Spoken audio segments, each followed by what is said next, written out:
Hello everyone, welcome to my channel. आज हम इस वीडियो में रदरफोर्ड एटॉमिक मॉडल डिटेल में डिस्कस करेंगे, जो atomic structure and periodic properties unit से रिलेटेड एक बहुत इंपॉर्टेंट टॉपिक है, एक इंपॉर्टेंट कॉन्सेप्ट है 11th, 12th and BSc level के एग्जाम्स के लिए। सो इस पर्टिकुलर वीडियो में रदरफोर्ड एटॉमिक मॉडल को डिटेल में समझेंगे, इसका जो एक्सपेरिमेंट है उसको डिस्कस करेंगे, उसके पॉस्टुलेट देखेंगे, इसके लिमिटेशंस डिटेल में डिस्कस करेंगे। कंप्लीट ये नोट्स आपको प्रोवाइड करूंगा जिसको आप डायरेक्टली अपने थ्योरी एग्जाम्स में अप्लाई कर सकते हैं। सो रदरफोर्ड एटॉमिक मॉडल क्या है, इसको समझने से पहले जे थॉमसन का प्लम पुडिंग मॉडल समझना बहुत इंपॉर्टेंट है। बेसिकली जो फर्स्ट एटॉमिक मॉडल था वो प्लम पुडिंग मॉडल था, तो ये जे थॉमसन के द्वारा दिया गया था। तो जे थॉमसन ने पहले एटॉमिक मॉडल जो उन्होंने दिया था उसमें क्या बताया था कि जो एटम होता है, ये जैसे एक एटम है, इसमें जो एटम्स हैं, इसमें जो इलेक्ट्रॉन्स हैं, ठीक है, इसमें जो इलेक्ट्रॉन्स हैं, जो नेगेटिव चार्ज है वो इस प्रकार से होते हैं, ठीक है, इस प्रकार से कहीं कहीं पे नेगेटिव चार्ज बटे होते हैं, और बाकी जितना भी जो भाग होता है, बाकी जो बचता है वो पॉजिटिव चार्ज होता है, ठीक है, प्रोटॉन होता है। ये बताए थे जे थॉमसन ने, ठीक है, अपने प्लम पुडिंग मॉडल में बहुत सिंपल सा है। उन्होंने बताया कि कोई भी एटम्स, ठीक है, कोई भी किसी भी एलिमेंट्स में जो एटम है, उस एटम के अंदर जो नेगेटिव चार्ज होता है, ठीक है, जो इलेक्ट्रॉन्स होते हैं वो इस तरह से फैले होते हैं खरबूज की तरह, ठीक है। अगर आप खरबूज को जो है ऐसे, वाटरमेलन को जब आप ऐसे दो भागों में काटेंगे तो उसमें जो काला बीज रहता है, ठीक है, उसका सीड रहता है, वो इस प्रकार से रहता है।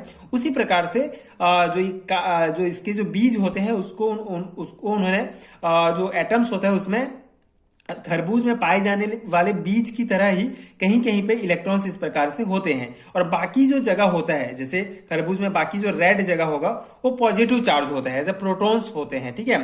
तो इस प्रकार से प्लम पुडिंग मॉडल जो है रदरफोर्ड के द्वारा दिया गया था।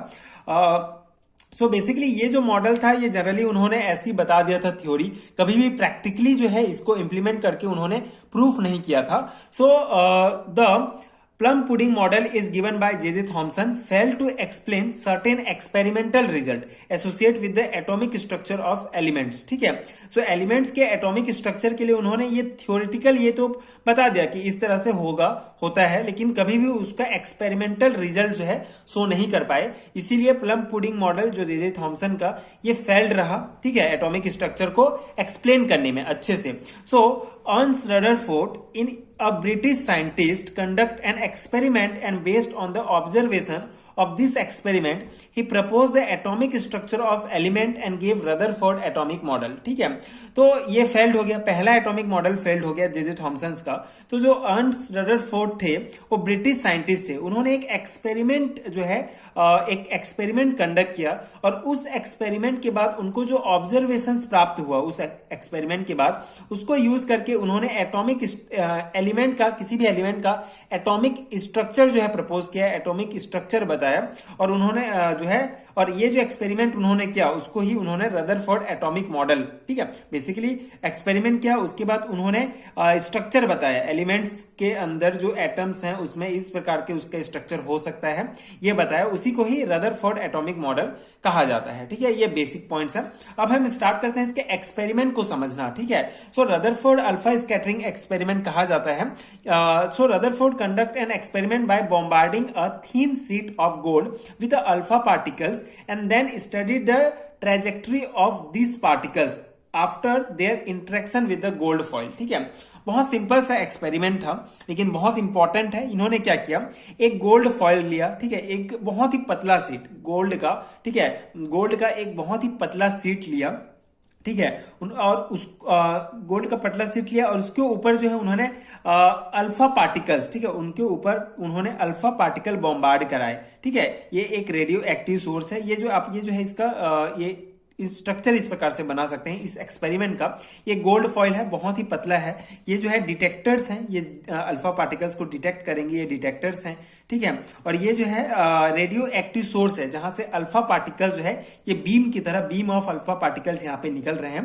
तो ये रेडियो एक्टिव सोर्स से अल्फा पार्टिकल्स के बीम निकलेंगे और सीधे जो है बॉम्बार्ड करेंगे गोल्ड फॉइल पर। अब गोल्ड फॉइल पर जब ये बॉम्बार्ड करेंगे तो ये जो सोर्स है, ठीक है, ये जो रेडिएशंस हैं, अल्फा पार्टिकल्स हैं, इनमें से बहुत सारे ऐसे जो पार्टिकल्स हैं अल्फा पार्टिकल्स के बहुत सारे जो रेडिएशन है वो सीधे चले जाएंगे, ठीक है। मतलब या ये गोल्ड फॉइल है, इसके अंदर जो है आप एटम से समझ लीजिए, तो एटम से सीधा पार करके चले जाएंगे।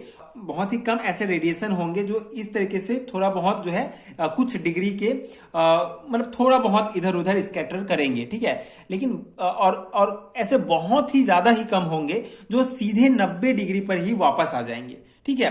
तो इस प्रकार से इन्होंने ये कंडक्ट किया, एक्सपेरिमेंट कंडक्ट किया। अल्फा पार्टिकल्स जो है गोल्ड फॉइल पर इन्होंने बॉम्बार्ड किया, जिससे उन्होंने ये देखा कि जो अल्फा पार्टिकल्स है, बहुत सारे अल्फा पार्टिकल्स सीधे चले जा रहे हैं, किसी प्रकार से रुक नहीं रहे हैं, और बहुत कम जो है कुछ स्कैटर्ड हो रहे हैं, मतलब कुछ डिग्री के कोण बनाकर अगल बगल जा रहे हैं, लेकिन बहुत ही ज्यादा कम, मतलब बहुत ज्यादा कम जो है सीधे वापस आ रहे हैं, ठीक है, मुड़ के सीधे वापस आ जा रहे हैं 90 डिग्री में। तो उन्होंने ये एक्सपेरिमेंट किया, और इस एक्सपेरिमेंट की सहायता से उन्होंने जो है कुछ ऑब्जर्वेशंस किया, ठीक है। ये एक्सपेरिमेंट किया, उसके बाद उन्होंने कुछ ऑब्जर्व किया। तो ये इस प्रकार से भी आप शो कर सकते हैं इस एक्सपेरिमेंट को। ये एक जो है एटम्स को लिया गया है, तो ये हमारा एक एटम है, ठीक है, समझ लीजिए, और उसमें जो है एक न्यूक्लियस, ठीक है, हर एक एटम में एक न्यूक्लियस पाया जाएगा। उस न्यूक्लियस में पॉजिटिव चार्ज होगा, जिसके कारण कुछ अल्फा पार्टिकल्स जो है 90 डिग्री में वापस आ जाएंगे, ठीक है, और बाकी तो इलेक्ट्रॉन्स इस प्रकार से रहेंगे, ठीक है। सिंपल सा है, मतलब अगर आप प्लम पुडिंग मॉडल से इसको कंपेयर करें तो प्लम पुडिंग मॉडल में क्या कहा गया था कि इलेक्ट्रॉन्स इस प्रकार से हैं, फैले हुए हैं, और बाकी जो जगह है वो प्लस चार्ज है, लेकिन ऐसा नहीं है। इस एक्सपेरिमेंट के बाद ये पता चला कि प्लस जो पॉजिटिव चार्ज है वो सिर्फ सेंटर में है, जिसे न्यूक्लियस कहा जाता है, जिसके कारण अल्फा पार्टिकल्स वापस आ रहे हैं, ठीक है। तो observations of Rutherford alpha scattering experiment is, पहला ऑब्जर्वेशन ये था कि the major fraction of alpha particles bombard toward the gold seed passed through it without any deflection, and hence most of the space of an atom is empty, ठीक है। तो पहला observation उन्होंने ये देखा कि अल्फा पार्टिकल्स के जो मेजर फ्रैक्शंस हैं, बहुत सारे जो अल्फा पार्टिकल्स हैं वो सीधे गोल्ड सीट के सीधे चले जा रहे हैं, मतलब किसी प्रकार के डिफ्लेक्शन उनमें नहीं हो रहे हैं। तो इससे उन्होंने ये ऑब्जर्वेशन निकाला कि जो एटम है उसका बहुत सारा भाग जो है वो खाली है, स्पेस जो है उसका खाली है, ठीक है, एम्प्टी है, एटम्स का बहुत सारा भाग। सेकेंड ऑब्जर्वेशन था कि some of the alpha particle were deflected by the gold sheet by very small angles, ठीक है, बहुत कम एंगल्स में कुछ जो अल्फा पार्टिकल्स हैं वो डिफ्लेक्ट हो रहे हैं, and hence the positive charge in the atom is not uniformly distributed. इससे उन्होंने ये पता लगाया कि अल्फा जो एटम्स है उसमें जो पॉजिटिव चार्ज है वो यूनिफॉर्मली, मतलब कहीं भी नहीं है, ठीक है, एक पर्टिकुलर जगह में है। जो positive charge in the atom is concentrated in a very small volume, बहुत ही कम मात्रा में पॉजिटिव चार्ज है, ठीक है, ये इन्होंने ऑब्जर्व किया। थर्ड ऑब्जर्वेशन इनका ये था कि very few of alpha particles were deflected back, ठीक है, that is only few alpha particles had nearly 180 degree angle to the deflection, ठीक है, बहुत ही कम अल्फा पार्टिकल्स जो है 90 डिग्री से 180 डिग्री सेंटीग्रेड, सॉरी, ठीक है, 180 डिग्री सेंटीग्रेड में ऐसे डिफ्लेक्ट हो रहे हैं। तो इस प्रकार से 3 ऑब्जर्वेशंस उन्होंने देखा, और इसकी सहायता से उन्होंने जो है पॉस्टुलेट दिया, ठीक है। So the postulate of Rutherford model atom is, ये बहुत इंपॉर्टेंट है, ये आपको ध्यान रखना है, एग्जाम के पर्सपेक्टिव से डायरेक्ट क्वेश्चंस यहां से पूछा जाता है सेमेस्टर एग्जाम्स में कि पॉस्टुलेट लिखिए आप, ठीक है। पूरा एक्सपेरिमेंट आपको बस समझना है, पूरा एक्सपेरिमेंट आपको करके नहीं दिखाना है एग्जाम्स में। हाँ, ये डायग्राम आप बना सकते हैं 11th-12th में, बहुत सॉलिड है ये डायग्राम, यहां से पूरा कॉन्सेप्ट क्लियर हो जाता है। मेन तो आपका पॉस्टुलेट होता है, ठीक है।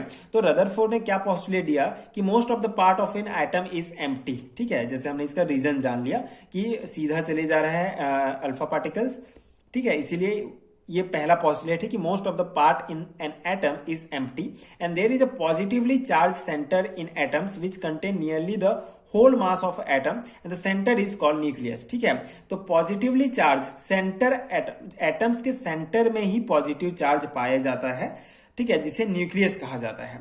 एंड थर्ड पॉस्टुलेट था the size of nucleus is very small compare to an atom, ठीक है, एटम की तुलना में जो पॉजिटिव चार्ज जो न्यूक्लियस है उसका जो साइज है बहुत ही ज्यादा स्मॉल होता है, बहुत छोटा होता है। And electron revolves round the nucleus, ठीक है, और इलेक्ट्रॉन्स जो होंगे, जो इलेक्ट्रॉन्स पाए जा रहे हैं वो न्यूक्लियस के अराउंड जो है इस प्रकार से रिवॉल्व कर रहे हैं। तो ये जो है 4 पॉस्टुलेट रदरफोर्ड ने अपने एक्सपेरिमेंट के बाद दिया था, ये आपको ध्यान रखना है, बहुत इंपॉर्टेंट है ये। इसके अलावा इसमें भी कुछ लिमिटेशंस थे, ठीक है। जो रदरफोर्ड का जो मॉडल था उसके भी कुछ कमियां थी, जैसे कि Rutherford model was inadequate to explain the stability of an atom, ठीक है। किसी भी एटम जो एटम्स है उसकी स्टेबिलिटी को अच्छे से उन्होंने एक्सप्लेन नहीं कर पाए थे उन्होंने। एंड जो सेकंड था, it did not mention anything about the arrangement of electron in the orbit, ठीक है। तो ऑर्बिट में इलेक्ट्रॉन्स का किस प्रकार से अरेंजमेंट है इसके बारे में भी इन्होंने नहीं बताया था। इन्होंने बस बोल दिया था कि एटम्स में ये जो इलेक्ट्रॉन्स हैं ये पाए जा रहे हैं, लेकिन उनका किस तरह से अरेंजमेंट है ये नहीं बता पाए थे। तो इस प्रकार से रदरफोर्ड मॉडल का ये कुछ ये पूरा कॉन्सेप्ट है। आई होप आपको समझ में आ गया होगा, ठीक है। पहला कॉन्सेप्ट आपको समझना है जे थॉमसन का प्लम पुडिंग मॉडल, बहुत सिंपल सा है। उसमें जो है मतलब अच्छे से उन्होंने एक्सपेरिमेंटल रिजल्ट नहीं दे पाए थे, जिसके कारण रदरफोर्ड ने अपना एक्सपेरिमेंट किया ये गोल्ड फॉइल एंड ये अल्फा पार्टिकल्स को लेकर, ये पूरा एक्सपेरिमेंट, जिससे उन्होंने जो है ये ऑब्जर्व किया, ये तीन चीजें ऑब्जर्व किया और उसकी सहायता से इन्होंने ये 4 पॉस्टुलेट दिए। और इन पॉस्टुलेट से ही प्रूफ होता है, मतलब ये जो पॉस्टुलेट है ये इंपॉर्टेंट है, ठीक है। यही रदरफोर्ड मॉडल मतलब इसी पॉस्टुलेट की सहायता से रदरफोर्ड ने जो है स्ट्रक्चर बताया, ठीक है। एटम्स का स्ट्रक्चर उन्होंने एक्सप्लेन किया और ये कुछ लिमिटेशंस हैं जो कभी कभी पूछ लिए जाते हैं, तो ये आपको ध्यान रखना है। तो ये था रदरफोर्ड मॉडल का पूरा एक्सप्लेनेशंस, इस टॉपिक का डिटेल एनालिसिस। आई होप आपको समझ में आ गया होगा एंड ये नोट्स आपके एग्जाम प्रिपरेशंस के लिए हेल्पफुल रहे होंगे। अगर आपको इस नोट्स का कंप्लीट हैंडरिटन नोट्स का पीडीएफ चाहिए यूनिट वाइज, आपको atomic structure and periodic properties पूरे यूनिट का हैंडरिटन नोट्स चाहिए एक पीडीएफ में, तो नीचे आपको डिस्क्रिप्शन बॉक्स में पीडीएफ स्टोर का लिंक मिलेगा, वहां से आप चेकआउट कर सकते हैं एंड वहां से आप नोट्स ले सकते हैं इस पर्टिकुलर यूनिट का, atomic structure and periodic properties का, जिसमें सभी इंपॉर्टेंट टॉपिक्स कवर होंगे। So if you find helpful so please check out that PDF store. And अगर वीडियो हेल्पफुल है तो आगे के वीडियोस देखने के लिए प्लीज चैनल के साथ जुड़े रहिए। प्लीज सपोर्ट कीजिए, like share and subscribe to my channel and thank you so much for watching.